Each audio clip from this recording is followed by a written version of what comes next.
En geno mara Ramogi ni odiochieng' teri makare arwaki ni machiegni mar yudo weche manyien mag migago. Odiochieng' ma kawuono ndalo medo ng'adore. Ndalo 12 kende modong' to ganda jo Kenya dhi e debe. Odiochieng' ma kawuono en tarik 27 e dwe mar 7 2022 nyako Ramogi. Ikruok timore kidienje mopogore opogore kama otese magoyo ombulu ne jatend piny Kenya. Otese mibiro ti godo osemolo e pacho ka kaka wuono en tielo mokwongo ma otesego mag jatend piny Kenya migogo ombulu ne jatend piny Kenya molo ka giluwo chenro ma oketi mano ni otesego donjo e thuolo mawinjore mondo IBC otim ikruok ne yiero ma tarik 9 dwe mar 8. An kodi e chakruok nyaka giko.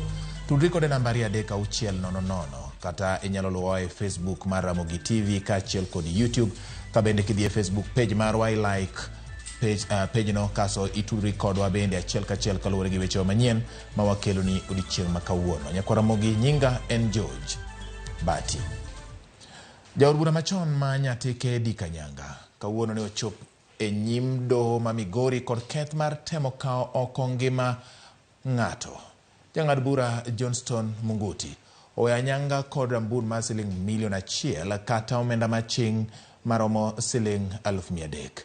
Wijo bura no chor nyime nyaka tarik 25 mar dwe manyien. Itude kod goyo bunde Justus Ochieng tarik 24 mar dweni e chiro Malwanda. Anyanga en jalo ma laro kom kar chung od bura no ma Nyatike. Kakoro gie sani wadani mondo watudre achiel kachiel kod jafombo marwa ma Migori Jojuma mondo miwa ne ler ni to chenro ogik nang'o kata bura no oyang mage gin ang'o gini mosom e nyim doho ma Migori kono kama no chwale Anyanga kotende gi wach mar ketho ma itude godo mar kielo gi magina kendo hinyo rawera moro e gwenge mag Luanda ma yudore sub county ma Nyatike county ma Migori. Jojuma kiwinja ng'ise nyako Ramogi ni to weche mag meko mar Anyanga ochopo kanya, chenro mage modhi nyime kata owacho ang'o e od yalo bura kata doho ma Migori e kinde mano chwal jalar kom od bura ma Nyatike no e doho no. Jojuma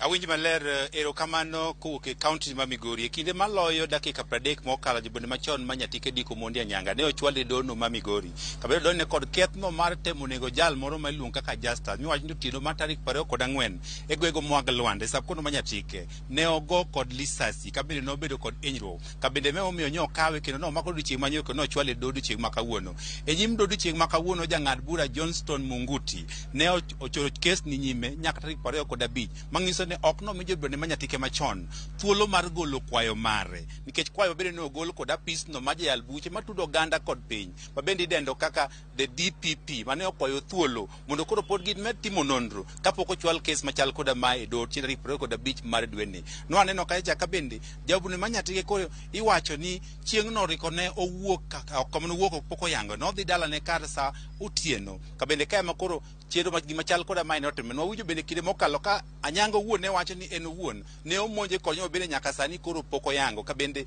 ma koro en keso bende koro wadhi winje doho ne to en adieri no omonje konyo bende pok oyange omiyo notiyo kod lisasi mane nitiere godo e go achiel kuomgi ka bende no winjo kata ka jatendo bila e kaunti ma Migori ma Kwanjala ne wacho ne kes machal koda mai koro ging'iye e yono mar siasa kani neno kinde mokalo ka Migosi Anyanga bende nowacho ni otene kod siasa. Jobura ma Nyatike masani bende notene kod siasa. Kano nowacho ni gin kako bila kes ni koro ging'iyo kaka ketho ratiro mar jal manogo kod bunde ni mok weche go mag siasa. Kabende nyaka sama koro wantie ni wang'en to kes machal kod mae kwayo mogol kod apis ni mar DPP. E kinde mar ndalo jumbe 3 ma bende koro gikwayo ni bende idhi chwal kes machal koda mai doho to doho kosechwal e doho okang' mano bende koro idhi kaw kod doho kabende nyaka sama wuoyi ni koro doni ne ochiwo chik ni mondo koro ogol Migosi Anyanga kod omenda no maching maromo gana 300 kata bond maromo $1,000,000 kabende poni koro odhi cholo mai to mang'iso dhi bedo kod thuolo kodhi nyime kod weche mopogore opogore gima bende oganda onego ng'e jobende machon ma Nyatike be laro koma bedo ma Nyatike kod otiko no mar upya ken achiel kuom jogo eko ba bende koro yande IB osepwodho mondo kodhi olar komni kabende kes machal kono dhi ng'en to kes ni ere kaka odhi dhi nyime e sama bende nyaka sani bende koro oikore ne laro kom mar bedo ma Nyatike. Erokamano nya Jojuma ok ang'eyo ni nyaka gie sani diponi nitiere kata mana jomoko ma apisi mar ja tim nonro kata jamin buche ma lo piny owacho ODPP owuoye kotende gi ikruok margi ne chwalo burani ayanga tarik 25 mar dwe manyien ka ging'iyo kaka weche mag monj ni iwacho ni ne otim. Dipo ni nitiere joneno moro amora kata mano wuoye kinde ni makoro nonro dhi nyime matemo nyiso kata temo yango moko kuom gik mane bet ni notimore mano kelo wach mar kielo gi magina achiel kuom ojende ma iwacho ni ne nitiere e kinde mar rakruok makamano.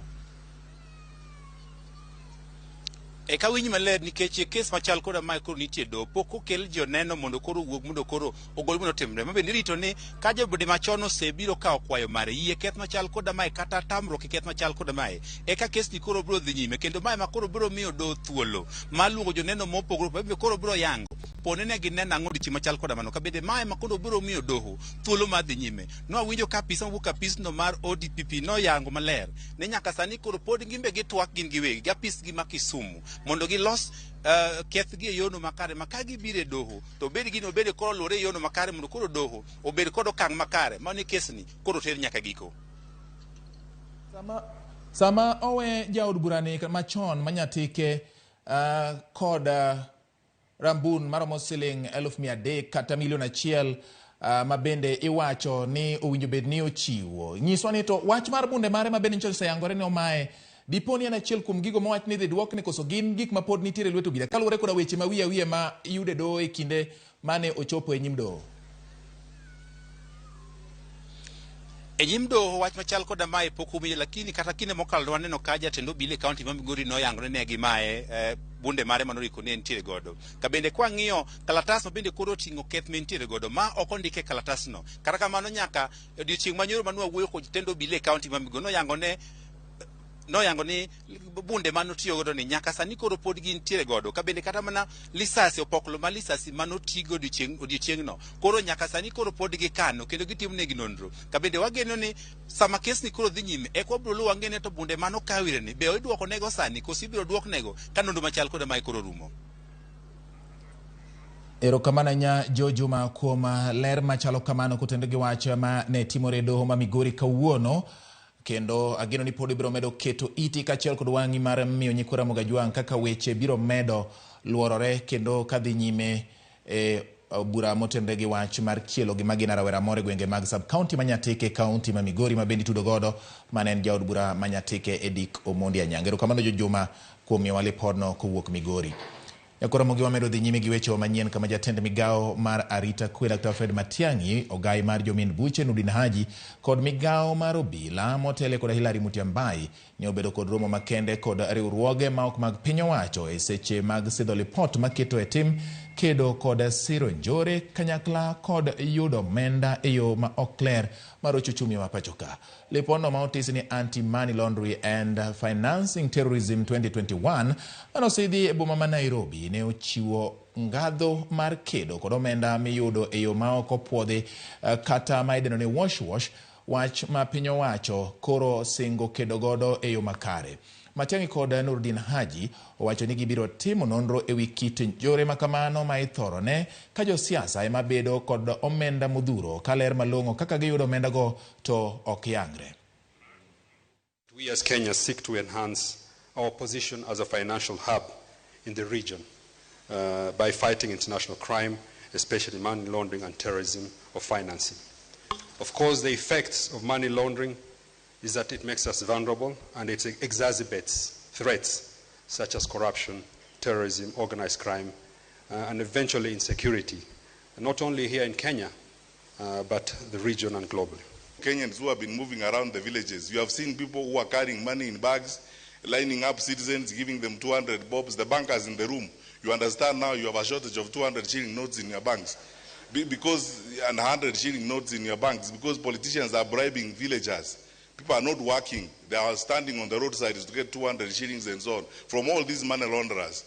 And they are laundering themselves into elective institutions to take decisions. Do you think they will actually tidy up the legislative environment as it were? Kawadhi gwenge mag Kisumo kocha ni jodolo mamine e bwo riwruok mar kanise NCCK obagromo mar lamo ni kwe mar Kenya. motelo ne yiero maduong' ma tarik 9 dwe mar aboro. Gimedo kwayo josiasa ma ochung'ie kombe mopogore opogore ahinya to mago malaro kom tend piny mondo mi othegre kod weche manyalo pogo oganda jo Kenya.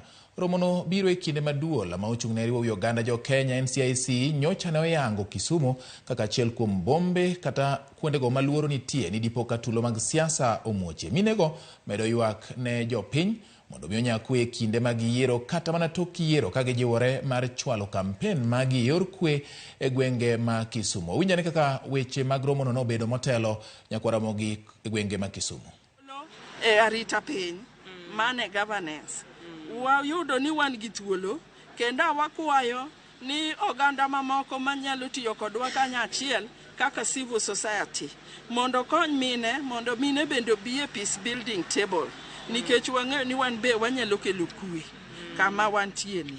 Bas wakwayo ni nitie yore mamoko ma bende inyalo kelgo thek mok mana dhi e court kende nikech court kawo pesa mang'eny gi thuolo mang'eny. To ka watiyo gi alternative dispute resolution to wanyalo yudo yot e kit lwenje manyalo bedo e kindwa. Bas wachak wawacho ni jok mane ohinyore e yiero mokalo mane gin victims wakwayo oganda piny sana jo court mondo kel olor bugego gitie cases gilor bugego mondo ne ber ka wadhi e yiero machielo ka yiero machacha ne wase close ma wakete ng'ewa ok ber ka wadhi e yiero kapok wa close bugego.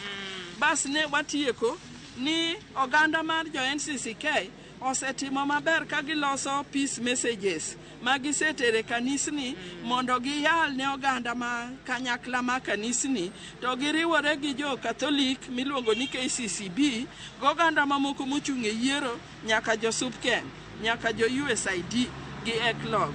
Jogi osebedo kanyachiel ma waloso peace messages ma peace messages osedhi e kanisni kuom dweche 7 mokalo. Wageno ni ma dhi chopo it ng'ato ka ng'ato mondo kelnwa kwe to kidak kanyakla. Ka watieko mano to wawacho ni madine wang'iye wach mane buk ma Jo-Korintho achiel Jo-Korintho 2:13 matindo 11 makwayo ni nyimine ka achiel kod owete donge wanyalo betie kanyachiel e kuachiel e gena achiel mondo wach mar kwe obed e dierwa kendo yudre oganda wa mar Kenya ka to moso mar Kisumu. Mage gik ma wawacho. Nyasachwa mondo gwedhu kendo Nyasaye ogwedh Nyanza kendo ogwedh Ramogi mano kanyo kaka ne jodolo mamine ne temo lamo kendo jiwo oganda mondo bed gi kwe e kinde gi mag kampen kanyakla kod e kinde yiero kata mana tok yiero ma tarik 9 dwe mar aboro. Wadhi mago motende gi weche mag siasa mar Azimio la Umoja One Kenya. Riwruok mar Azimio la Umoja One Kenya kawuono tero kisera mar ombulu e kaunti ma Laikipia ka gitimo rombe mopogore opogore ma ochakore gi Rumuruti e Kabange. Gibiro timo romo machielo na Nyuki e apaya ma Kanu. Gidhi tieko romo margi ma kawuono e kaunti ma Nyeri kama gibiro bago twak ne jopiny e papa ma Ringo. Wadani wawinjane kaka weche chalo e romo mar Azimio la Umoja One Kenya ma bende nitiere e gwengego eko mag Laikipia nyakwara Ramogi gie sani. Mheshimiwa Suleiman Shabal dakika moja. Huyu anatoka Mombasa, alikuwa anataka kuwa gavana ya Mombasa lakini ameamua atembee na baba aende ili asaidie sisi tutengeneze serikali. Nanyuki hoye! Nanyuki hoye! Mimi naitwa Shabal natoka Mombasa. Na watu wa Mombasa tuko na shida kama hapa za Laikipia. Vijana wetu hawana kazi, hakuna maji na shida nyingi sana. Lakini sisi tunataka suluhisho. Tunataka rais ambaye ataleta suluhisho. Hatutaki story nyingi. Sasa kama hawa jamaa wameshindwa na hii kazi. Jana mimi nasikia Ruto analalamika na lia sana. Lakini mkikumbuka historia, Murumbi alipokosana na Kenyatta aliresign. Jaramogi alipokosana na Kenyatta aliresign. Mwai Kibaki alipokosana na Nyayo aliresign. Si ni kweli hiyo? Huyu jamaa anakula chakula, anakula mshahara, na kako office, kisha analalamika kwa yeye hakuhusika na hii serikali. Alikuwa anafanya nini? Anachukua mshahara yetu miaka 10.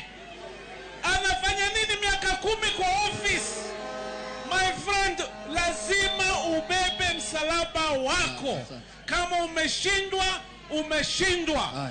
In the name of God, chukua pension yako, urudi Sogoi, uache mzee endelee na kazi. Nani hapa nione mkono wa baba? Hapa nione mkono wa baba. Asante sana. Asanteni sana, mbarikiwe. Asante mheshimiwa. Haya, anayefuata ni Daktari Mukhiza Kitui yuko hapa. Huyu ni mkombozi ambaye alipigania ukombozi wa pili wa nchi yetu kuleta multi-party democracy.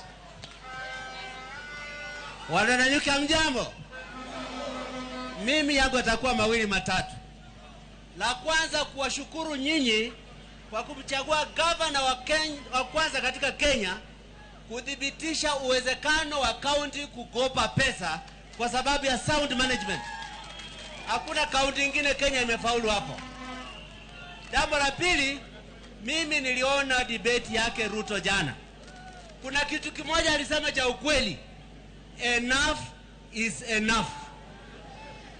Ukisikia mtu hawezi kusema kwa nini Galana Ulalu inakaribia kumalizika na damu ya kwao yeye alipeleka pesa Italia haijaanza, kosa ni kwamba enough is enough.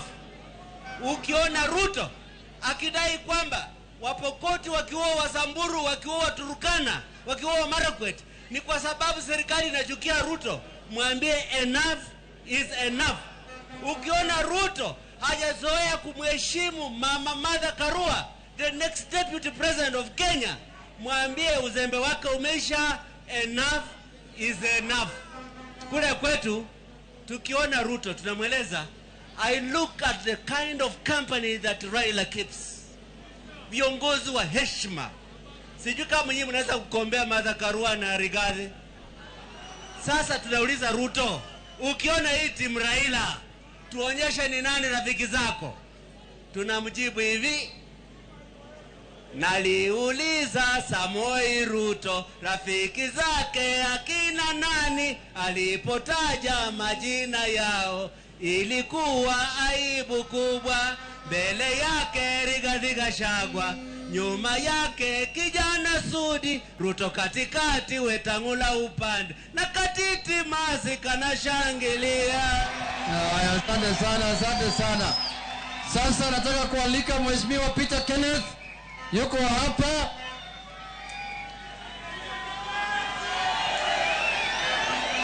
Nanyuki oye! Nanyuki oye! Nione mkono wa jeshi ya baba, jeshi ya baba, jeshi ya baba. Murega. Murega pio. Niwaambie hivi. Jana mimi nilijaribu kuona sera. Yule jamaa mwingine ako naye, ati ile sera moja aliongea throughout ni ya kupiga Uhuru Muigai Kenyatta. Ati akiongea anasema amefungiwa na Uhuru. Yeye anamenyana na Raila, si Uhuru. Let him face Raila squarely if he's man enough. Agerie. Huyu si ule anatisha atapiga makofi. Hata ule alitisha atapiga makofi. Na ugire agerie ahinywa hare ya hake. Tuhamwe. Lakini mimi najua baba ako na sera. Na atasema. Ameongea juu ya vile atapambana na magonjwa, atasema. Vile atapambana na umaskini, atasema. Vile tutapambana na ujinga, atasema. Mimi nimesema huyu jamaa wa chama cha udaku ako na maongo mingi sana na ni mtu kigeugeu. Jana alisema kwa mjadala ati ile ushuru inakuwa charge kwa mafuta ni ushuru mara 16. Ukweli ya mambo, it is 9 form of taxes. Ya pili, uongo ya pili aliyotoa jana, na nataka tuelewane, mhusika mkuu wake ni bwana Duale. Duale ndiye alileta motion bunge ya kutoa deni kutoka huko ilikuwa mpaka trilioni 8. Duale ndiye alileta nini? Na hawa Ramogi mago kweth mar Azimio la Umoja One Kenya katimo kampen mar gi gwenge mag masawa mar piny Kenya odiochieng' ma kawuono. Kakoro gie sani to wang'adane wadhi nyaka e gwenge ma Nakuru kama jatend piny Uhuru Kenyatta dhi nyime gi twak gi kindeni bang' chopo kuro mar yawo chenro mopogore opogore mag dongruok. Wadhi achiel kachiel mondo wawinjane ni to ginang'o gini ma jatend piny Uhuru Kenyatta ni godo gi thuolo ni twak mare.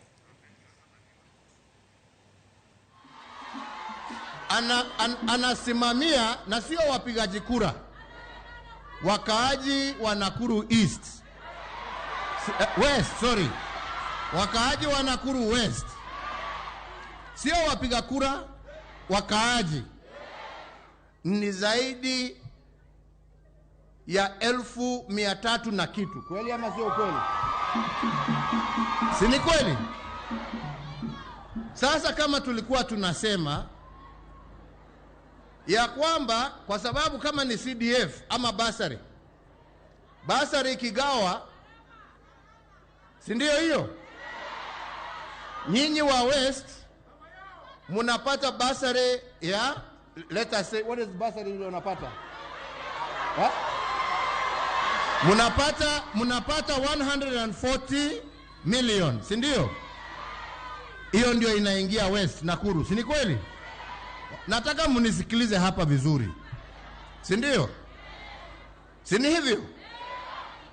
Uende constituency na mko watu wangapi? Zaidi ya 300,000, 350,000 hapo.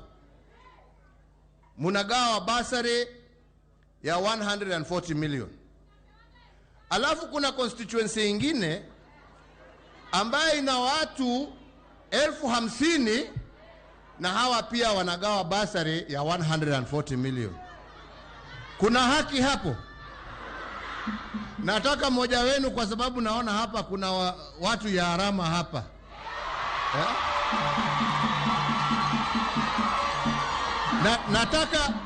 Nataka mmoja wenu ainue mkono aseme kama kuna wakati ameweza kupata basari ya zaidi ya shilingi 5,000, 6,000.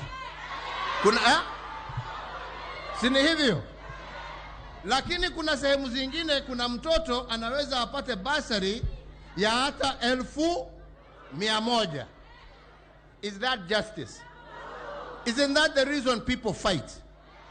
Is that the reason people fight? Si ndio hiyo ninasababisha watu kupigana? Kwa sababu mtu anaona kama amenyimwa haki yake na bado analipa kodi kama mwenzake. Sasa wakati tulikuwa tunasema tufanye haya, mkakuja mkaambiwa BBI ni mbaya, ati Uhuru anataka kujiongezea. Sasa hiyo pesa ambayo ingeenda kwa basari silipotelea hapo. Silipotelea hapo. Mukeheni omuthe na mugetekera.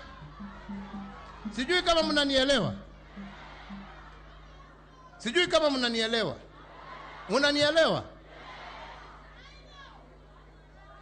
Na hiyo ndiyo mambo yale ambayo inaleta shida katika nchi hii yetu. Na ndipo mimi nikisema ya kwamba uzee sio ugonjwa, afadhali mzee wa ukweli badala ya mtu mdogo ambaye ako na uongo.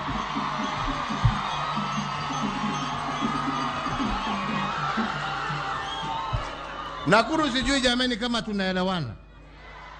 Tunaelewana? Afadhali ukweli badala ya uongo. Because the truth shall always set you free. Tumekuwa na rafiki yangu na mimi nampenda, mimi kama kuna